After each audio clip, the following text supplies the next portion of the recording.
기업의 가치가 점점 내려가니까 기업이 부채 상환이 안 돼. 그래서 수많은 기업들이 도산을 하니까 그 기업들의 돈을 빌려줬던 은행들이 부실해질 거 아니겠어요? 그래서 은행들이 연쇄적으로 도산을 하죠. 안녕하십니까. 머니인사이드 구독자 여러분, 저는 일본의 염종순이라고 합니다. 반갑습니다. 그때 당시에는 1980년대, 이때는 일본의 부동산 쪽으로 얘기를 하면 일본 동경이 있으면 동경의 23구의 땅만 팔면 미국 전역의 땅을 살 수가 있었던 그런 시절이 일본의 그 부동산 버블 시절인 거죠. 그때 당시에 이제 일본의 버블이 왜 꺼지기 시작했는지 좀 정리를 해드리면, 당연히 일본 사람들이 이제 물건 잘 만들잖아요. 그죠? 그래서 일본 제품들이 많이 팔렸고, 지금은 일본 엔이 130엔, 1달러에 130엔이에요. 지금 그 언저리인데 1980년대 그때 당시만 해도 1달러가 250엔 정도 됐어요. 그러니까 지금의 엔화 가치의 절반이었던 거죠. 그러니까 내가 뭐 물건을 만들었는데 이 물건을 그 엔화가 싸니까, 그죠? 뭐 예를 들어서 그 5,000원에 팔았다고 하면 환율이 이렇게 돼 버리면 거꾸로 2,500엔에 팔아도 마진은 그렇게 남는 게 되는 거잖아요. 엔화가 그렇게 저렴했으니까. 그러다 보니까 일본은 미국 시장에서 이제 가격 경쟁력이 엄청 있는 거잖아요. 그래서 자동차를 만들어도 미국 자동차 회사들은 일본 자동차 회사의 가격으로는 상대가 안 되는 거잖아요. 뭐 가전제품도 마찬가지. 더군다나 품질도 좋아. 뭐 그러다 보니까 일본의 대미 무역 흑자가 막대하게 늘어났고, 거꾸로 미국의 대일 무역 적자가 엄청나게 커졌겠죠. 그랬을 때 미국의 자동차 회사라든지 가전제품 회사의 경영자들이 미국 정부를 압박을 하죠. 우리의 자동차나 우리의 전자제품이 일본 제품에 비해서 품질이 나빠서 미국 사람들이 우리 걸 안 사는 게 아니라 일본이 가격으로 덤핑을 하기 때문에 우리 제품이 안 팔리는 거다라고 미국 정부를 압박하기 시작해요. 그래서 미국 정부가 결국 그 사람들의 논리에 굴복을 해서 미국, 그 다음에 영국, 뭐 해서, 그죠? 5개 나라가 모여요. 일본까지 포함해서. 그래서 뉴욕에 있는 플라자 호텔에서 모였다고 해서 거기서 합의를 이루는데, 그게 플라자 합의예요. 그 플라자 합의는 엔화를 절상을 좀 하자. 엔화가 너무 저평가돼 있어서 이대로 하면 가격 경쟁력이 안 맞는다라고 해서 플라자 합의를 하죠. 그래서 그때 당시 아까 얘기한 것처럼 그 일본이 경기가 무척 좋았는데, 플라자 합의한 이후로 1달러에 250엔 하던 엔화가 1달러에 150엔으로 떨어져요.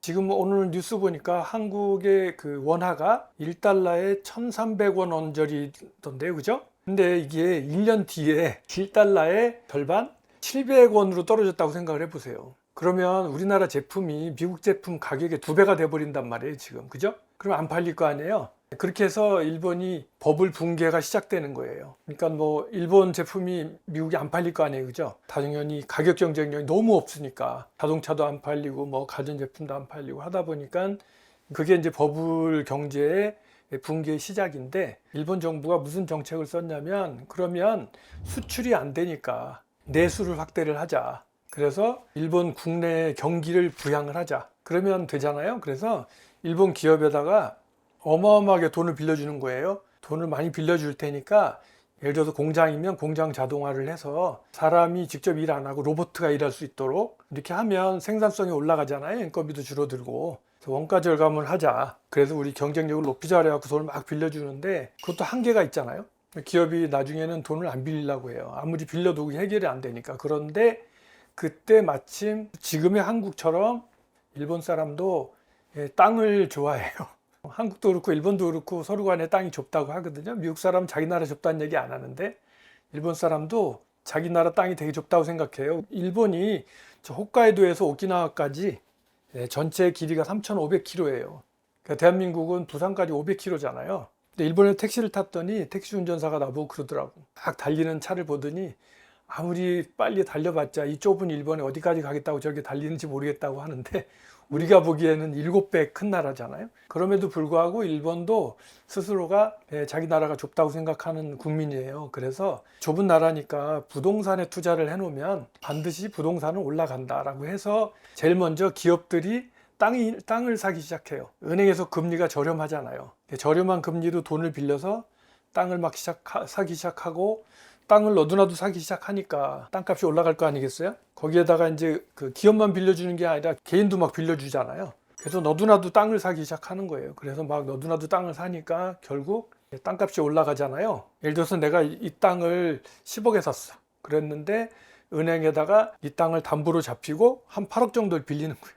뭐 이런 식으로 해서 땅을 담보로 잡혀서 또 땅을 사고 해서 우리나라도 그런 거 많잖아요. 그런 식으로 해가지고 어마어마하게 땅을 샀던 거죠. 그러다 보니까 부동산 가격이 엄청나게 치솟은 거고, 그 다음에 또 땅만 사는 게 아니라 주식을 또 샀죠. 주식을 막 사가지고 일본 주가 사상 최고가가 얼마냐면 그때 당시인데 39,000 정도 돼요. 주가 지수가, 니케이 지수가. 근데 지금 28,000인가 25,000인가 그럴 거야 아마. 근데 버블이 붕괴됐을 때 15,000까지 내려왔었거든. 그러니까 39,000 하던 게 15,000 언저리까지 떨어진 거예요. 그러니까 버블이 이제 이렇게 붕괴가 돼요. 부동산도 그렇고. 그 부동산 붕괴되기 전에 일단 버블이 막이 시작됐어. 그래갖고 막 아까 얘기한 것처럼 주가가 그 정도까지 올라가고 그러면 너도나도 돈 번 기분이잖아요. 그죠? 회사에는 돈이 쌓이고 그러니까 직원들한테 보너스도 팡팡 주고, 그래서 그때 당시에는 거리에 돌아다니는 강아지도 지폐 다발을 물고 다녔다고 할 정도로, 그런 쪼크가 있을 정도로 일본이 경기가 엄청 좋았던 거죠.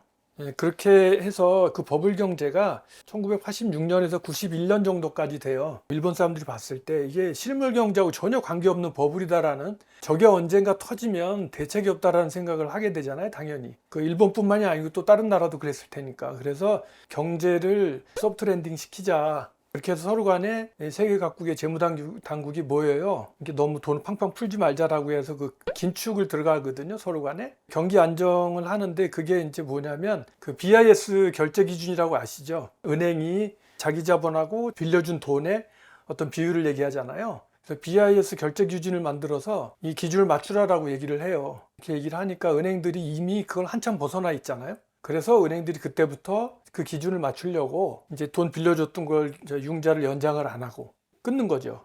그리고 남아있는데 상환하라고 하고, 그러니까 갑자기 돈을 상환하라고 하면 그 상환할 능력이 없잖아요. 그러니까 서로가 이제 상환하려고 부동산을 팔게 되고, 부동산을 너도나도 투매하게 되니까 또 너도나도 안 사게 되고, 그래서 가격이 내려가고, 이렇게 되다 보니까 기업의 가치도 내려갈 거 아니에요. 기업이 본래 자기 비즈니스의 가치도 있었겠지만 부동산이라든 이런 거 있었잖아요. 그래서 기업의 가치가 점점 내려가니까 기업이 부채 상환이 안 돼. 그러다 보니까 결국 기업이 이제 어려워지잖아요. 어려워지면서 주가도 폭락을 하고, 그래서 수많은 기업들이 도산을 하니까 그 기업들의 돈을 빌려줬던 은행들이 부실해질 거 아니겠어요. 그래서 은행들이 연쇄적으로 도산을 하죠. 상당히 많은 은행들이 도산을 했어요. 그래서 결국 아까 얘기한 것처럼 주가가 뭐 15,000대까지 떨어지기도 하고, 부동산 가격은 뭐 심지어는 그때 당시로 따지면 뭐 30분의 1, 100분의 1 정도? 지금 한국에 그 얼마 전에 들으니까 골프장 회원권이 한국 돈으로 30억, 40억 뭐 이런 거 많다고 하더라고요. 일본 돈으로 3억엔, 4억엔 아니겠어요? 근데 지금 동경에서 차로 1시간 이내, 한국으로 얘기하면 그 분당, 일산, 요 원저리에 있는 500만 원짜리, 1000만 원짜리 회원권이 널려 있고, 그나마도 그거 안 삽니다. 그거 안 사도 다 부킹 되니까. 원래 한국은 부킹하기 힘들잖아요. 일본은 여러분들이 오시면 저녁 먹다가 내일 골프 갈래요? 바로 그 자리에서 외부로 부킹하면 그냥 바로 그 다음날 갈 수 있을 정도로 골프장이 많은데, 그러니까 회원권도 이렇게 폭락한 거죠. 그렇게 되면서 뭔가 일본 정부가 경기 부양을 해야 되잖아요. 그래서 야, 안 되겠다, 돈을 좀 풀어야 되겠다라고 해서 풀었는데, 그게 이제 찔끔찔끔 푸른 거예요. 그러니까 결국 아무것도 안 돼. 그리고 심리적으로 이미 그 공황 상태에 빠진 심리 상태는 금방 해결이 안 되나 봐요. 그래서 사람들이 돈을 빌려줘도 돈을 빌릴 생각을 안 하고, 집을 사라고 해도 집을 살 생각을 안 하고, 뭐 이런 식으로 되다 보니까 경기 부양이 안 된 건데, 아베 총리가 딱 들어오면서 버블 시작했을 때처럼 왕창 풀자, 왕창 풀어서 환율을 확 떨어뜨리자, 이렇게 된 거예요. 환율을 확 떨어뜨리면 어떻게 돼요? 환율이 1달러에 100엔이었었는데 아베 총리였을 때 그거를 1달러에 120엔까지 떨어뜨렸다고 칩시다. 그 정도 떨어졌죠. 지금 130엔이에요. 그럼 120엔까지 떨어뜨리면 어떻게 되냐면, 일본이 미국에 물건을 수출을 했는데 엔화로 파는 가격은 같아요. 엔화로 파는 가격은 같은데 미국에서 돈이 들어오는데 엔화가 싸지니까, 내가 1000달러에 팔았단 말이에요. 미국하고 계약할 때. 옛날에는 1000달러를 환율하면 100만 엔인가 밖에 안 됐는데 1000달러를 환전하니까 120만 엔이 되는 거예요. 그러면 기업의 순이익이 20만 원이 그냥 늘은 거잖아요. 아무것도 안 하고. 그렇게 되니까 수출 기업들은 완전히 다시 호황인 거죠. 장부상으로. 달라진 건 하나도 없어요. 수출 금액 자체가 늘어난 것도 아니고. 그래서 기업들 실적이 좋아지니까 주가가 올라갔던 거고, 주가가 올라가니까 또 정치 헌금 같은 것도 많이 했겠죠. 어쨌든 경기가 좋아 보였어요. 그런데 그만큼 국민들의 삶은 피폐하죠. 급여는 안 올라가고, 일본의 경우에 식량 자급률이 20%가 안 돼요. 그러니까 쌀이나 이런 것들은 다 외국에서 사와야 돼요. 그러니까 생활 필수품 같은 경우에 거의 한 10% 정도가 중국산이거나 그 외국산이에요. 자체적으로 소비재를 안 만든단 말이에요. 이 나라에서는 가격 경쟁력이 안 되니까. 그래서 결국 어떤 그런 것 때문에 그 서민들은 어려워지고, 돈 있는 사람들, 주식 투자하는 사람들, 이런 사람들은 또 부자가 되는 거죠. 어떤 뭐 그런 것들이 지금 벌어지고 있는 상황이에요. 워낙이 그때 당시에 우리나라하고 일본하고는 경제력 차이가 많이 났잖아요. 돌아다니는 자동차가 전부 벤츠거나 뭐 이런 거. 그 다음에 또 비즈니스의 세계니까 이제 한국으로 얘기하면 강남, 일본의 긴자에 가면 술집들, 거기에 뭐 흥청망청 뭐 이런 것들. 그 다음에 공무원 사회도 상당히 그때 당시에 부패를 해서, 대충 재밌는 사건을 얘기를 하면 기업들이나 관공서에 직원들이 경비 쓰는 거에 대해서 거의 뭐 타치가 없었다고 해도 과언이 아니에요. 일본 관청가에서 이자카야 택시라는 게 유행을 했어요. 근데 이자카야 택시가 뭐냐면, 공무원들이 저녁에 퇴근을 하면, 일본은 이제 땅이 넓으니까 집에 가려면 전철이 끊어질 시간들이 있잖아요. 그래서 공무원들한테 택시 티켓을 줘요. 근데 그 택시 티켓의 상환 금액이 3만 엔인 거지. 30만 원이요? 저희 집하고 동경 시내하고 16km밖에 안 떨어져 있는데, 택시를 타고 내가 저녁 때 들어오면 16만 원 정도 나오니까 택시비가 엄청 비싸죠. 그래서 30만 원 해봐야 그렇게 많다고 볼 수는 없는 거잖아요. 그래서 그 공무원들이 그 택시 티켓을 가지고 택시를 타는데, 그 택시를 딱 타면 뒷좌석 있잖아요. 뒷좌석을 딱 제끼면 거기 트렁크, 거기에 바가 차려져 있는 거야. 술집처럼 온갖 술이 다 있어. 거기 술과 안주가 다 있고, 그 다음에 내 좌석에는 가라오케가 설치되어 있는 거예요. 그 조명도 돼 있고, 택시가. 그래서 택시가 집에 안 가고 빙글빙글 도는 거죠. 그래서 그 택시 미터기가 3만 원 나올 때까지. 그래서 그게 이제 이자카야 택시라고 해서 유명해요. 그래서 그것 때문에 그게 발각이 돼서 엄청나게 그 지탄을 받았죠. 이런 일들이 버블이니까 가능했던 거죠. 로마가 그래서 망했듯이 돈이 많으면 그쪽으로 가는 거 아니겠어요? 서민들 물가는 내려갔죠. 오히려 그때 당시에 디플레이션이 생기면 어떤 일이 벌어지냐면, 내 급여는 하나도 안 올랐는데 물가가 내려가는 거예요. 이해가 가세요? 물가가 내려가면 내 급여가 올라가는 것처럼 되잖아요. 물가가 왜 내려갔냐? 물건이 안 팔려. 물건을 팔아야 돼. 물건을 팔으려면 가격을 내려야 되는 거예요. 가격을 내려야 되니까 진짜 있는 노력 없는 노력 다 해서 가격을 내리는 거죠. 가격을 내리면서 그 다음에 또 구조조정도 해야 되잖아요. 그 사람도 잘라. 그 잘린 사람들이, 어려운 사람들이 또 생기잖아. 이 사람들은 돈이 없잖아요. 물건을 못 사. 그래서 여러분들 지금 한국에 그렇겠지만, 내년에 봉급이 안 올라간다 그러면 직장 다닐만 나겠어요? 안 나죠. 제가 그때 한국에서 일본에 와갖고 되게 그 이상한 감정을 느낀 게 뭐냐면, 한국에 있었을 때는 3월 달에 우리 급여 인상 시즌에 직원들이 사장님 저 면담 좀 하고 싶습니다 그러면 둘 중에 하나거든. 급여를 올려주세요. 안 그러면 그만두겠습니다. 이거거든요. 근데 일본에 와서는 직원들이 나를 피해, 사장님이 자기를 부르는 걸 피한다는 거죠. 왜? 급여를 내리자고 하거나 아니면 그만두라고 할 거니까.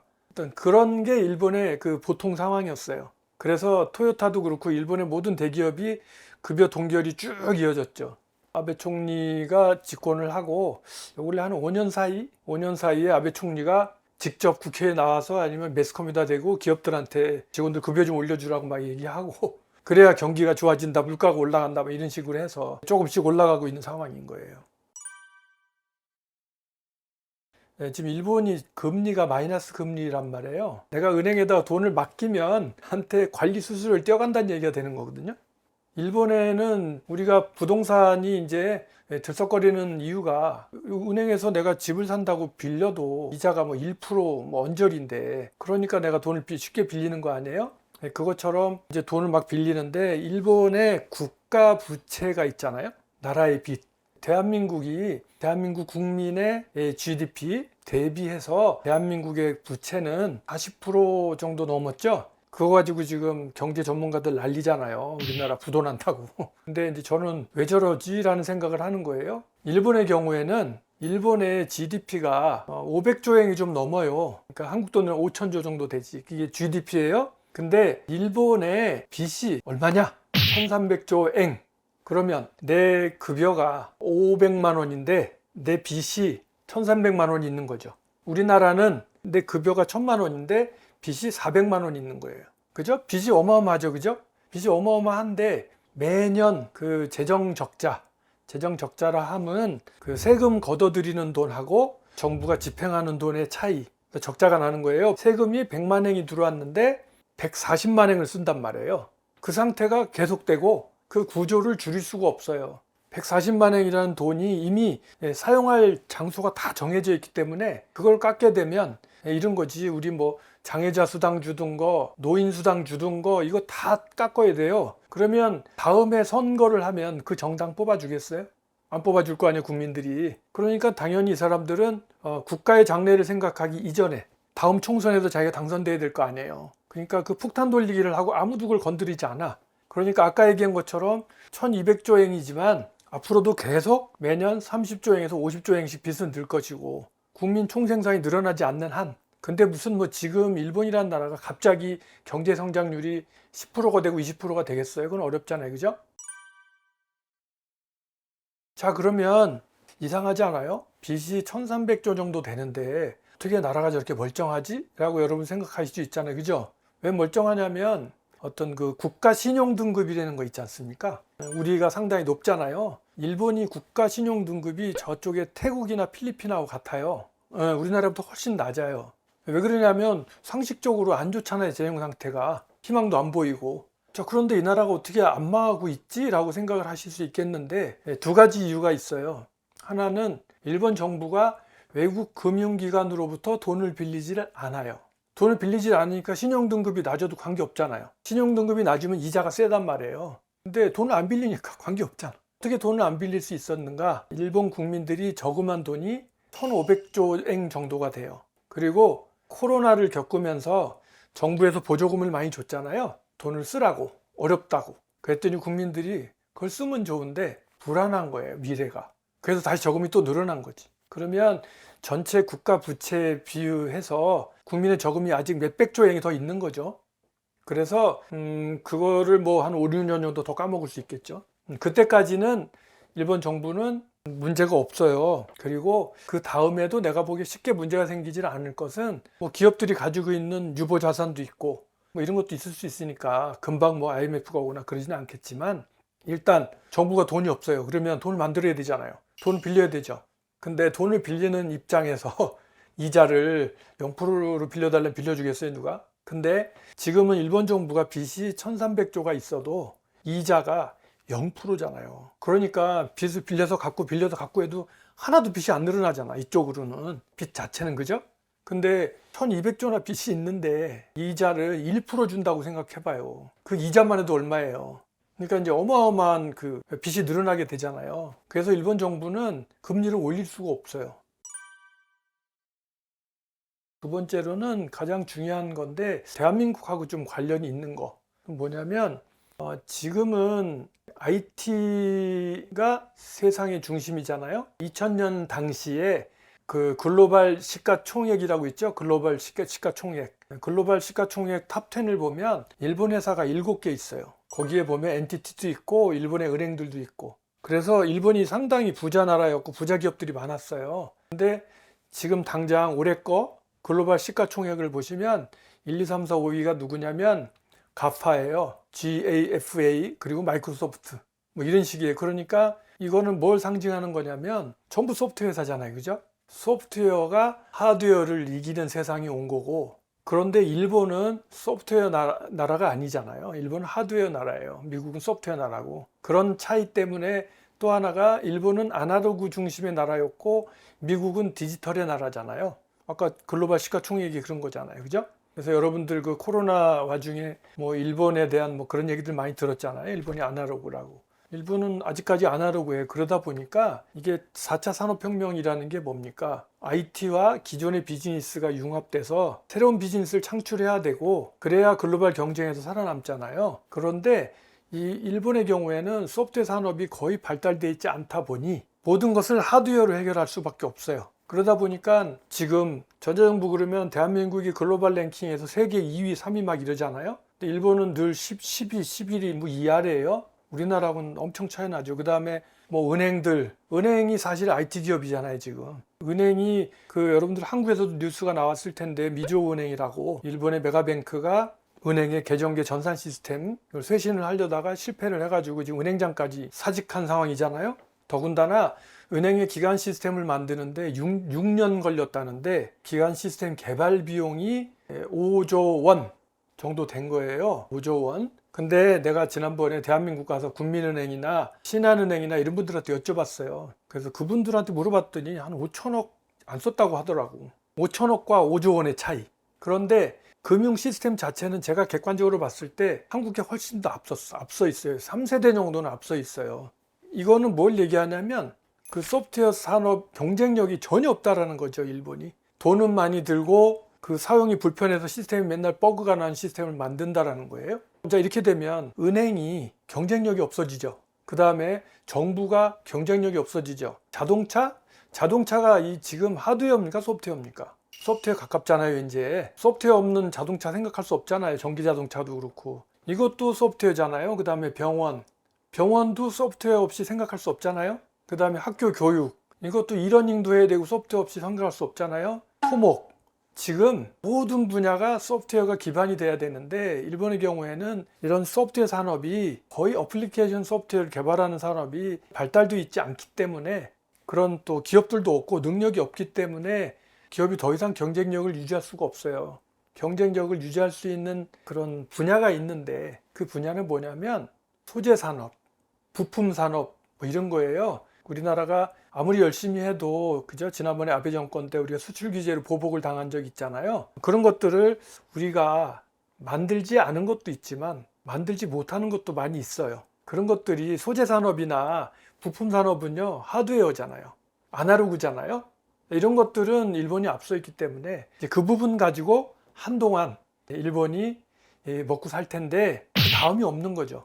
지금까지 대한민국은 안타깝게도 노벨상 수상자가 노벨 평화상밖에 없잖아요. 과학상이나 뭐 이런 거 없단 말이에요. 근데 일본은 많잖아요. 근데 노벨상 수상이라는 것은 지금으로부터 30년 전, 40년 전의 기술을 가지고 지금에 와서 노벨상을 받는 거예요. 근데 앞으로 일본이 10년 뒤에 노벨상 수상자가 나올까? 난 안 나온다고 봐요. 지금처럼 한다면. 그러니까 지금은 일본이 이런 상황이에요. 우리가 보기엔 간단한 거지만 어떤 소프트웨어적인 발상 이런 것이 없기 때문에 디지털적인 발상이 없기 때문에 일본이 계속 주춤주춤 하는 거죠. 그런데 이거를 일본 사람들도 알긴 알아요. 알긴 아는데 정확하게 뭔지는 몰라요.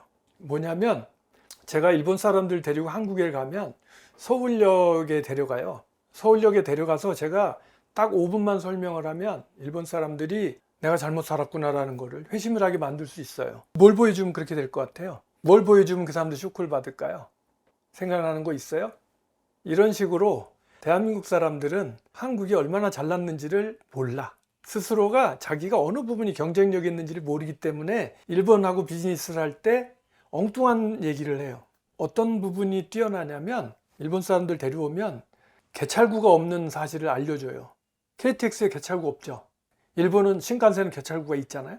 개찰구 이거 한 개에 얼마쯤 할 거라고 생각을 해요. 대한민국 건 좀 쌀 텐데 일본에는 신칸센의 개찰구 이거 하나는 요즘 많이 내렸는데 5천만 원 정도 해요. 엄청난 정밀 기계거든. 세계에서 가장 정밀한 기계라고 봐도 돼요. 어느 정도 이 기계가 좋냐면 티켓 있잖아요. 티켓, 종이 티켓인데 그 뒤쪽에 마그네틱 스트라이프 발려져 있는 거 옛날 우리나라 같은. 근데 그것을 4장까지 집어넣으면 한 번에 다 4장을 읽어내고요. 그 다음에 그 표면이 있고 뒷면이 있잖아요. 표면, 뒷면 막 4장을 섞어서 집어넣어도 관계가 없고 그 다음에 가로, 세로를 뒤집어서 넣어도 관계가 없어. 그리고 딱 정해진 시간 안에 정확하게 몇 명이 지나가는지를 파악할 수 있는 최첨단 기계예요. 그렇기 때문에 그 정도 비싼 거거든요. 근데 중요한 관점이 뭐냐면 고객의 입장에서 그게 나한테 중요하지 않거든. 그것 때문에 내가 탈 신칸센 요금이 올라가는 건 날 좋아하지 않거든. 근데 이 사람들은 고객 입장을 생각을 안 해요. 정확하게 카운터하는 어떤 그 장인 정신, 나는 이게 퍼펙트하게 잡을 수 있다는 이 생각밖에 안 해요.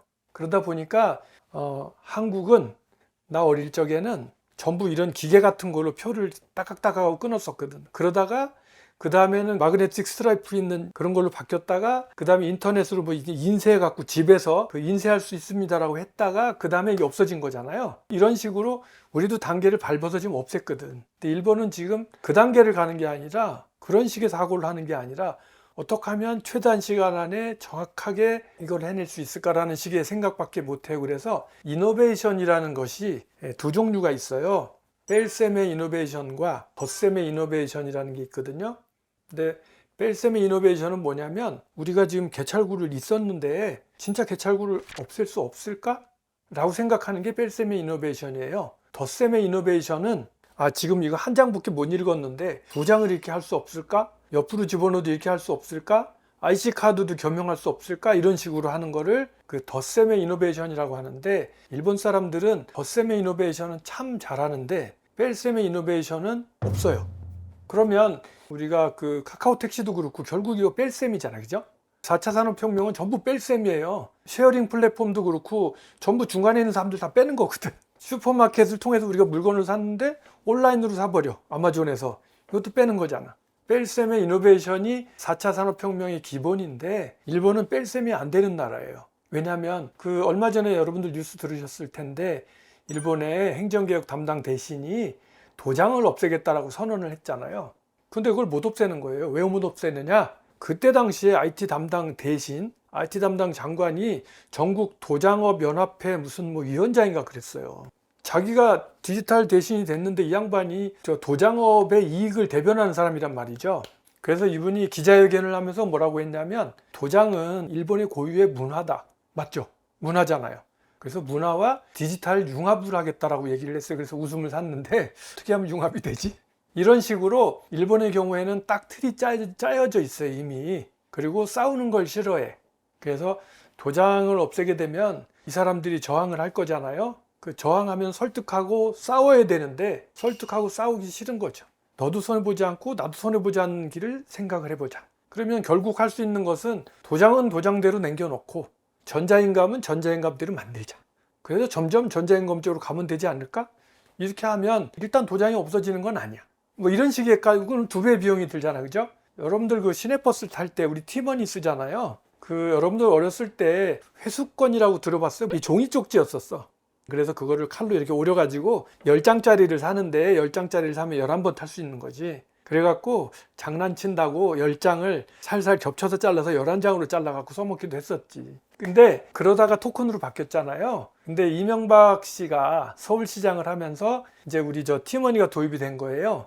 그랬는데 그 티머니가 도입된 것까지는 좋은데 그러면 그 버스 정류장에 토큰 팔던 사람들이 먹고 살 길이 막막하잖아요, 그죠? 그걸로 먹고 사셨는데, 그래서 우리나라는 어떻게 했냐면 그분들한테 티머니 충전할 수 있는 기계를 드리고 티머니를 거기서 충전할 수 있게끔 해드렸었죠. 그래서 그 반발을 정리해 줄 수 있었던 거 아니겠어요? 이런 식으로 뭔가를 바꿔나갈 때 기득권층하고 설득하고 싸우고 하는 것들을 대한민국 사람들은 두려워하지 않아요. 그래서 거꾸로 가슴 아픈 것은 외국에 사는 한국 사람으로서 대한민국이 너무 갈등이 심한 것을 보면서 많이 속이 상하긴 하는데, 이게 3차 산업혁명에서 4차 산업혁명으로 올라가면서 혁명을 하는데 어떻게 안 싸울 수가 있어요. 그게 주먹 다짐을 하지 말란 얘기지. 그런 것들이 일본의 경우에는 사이좋게 하려고 하다 보니까 아무것도 되는 게 없는 거예요. 그런데 이제 저 같은 사람이 나와서 그건 아니다, 그건 바꿔야 된다라고 얘기를 하면, 저는 외국 사람이잖아요. 외국 사람이 얘기하는 것은 나름 존중을 해줘요. 근데 말은 안 듣지. 말은 맞는데 당신이 일본을 몰라서 그래, 이렇게 끝낼 수 있죠. 일본 사람이 그 얘기를 하잖아요. 그러면 그 사람은 매장돼, 그 사회에서. 그러다 보니까 바뀌질 않는 거예요, 일본 사회는.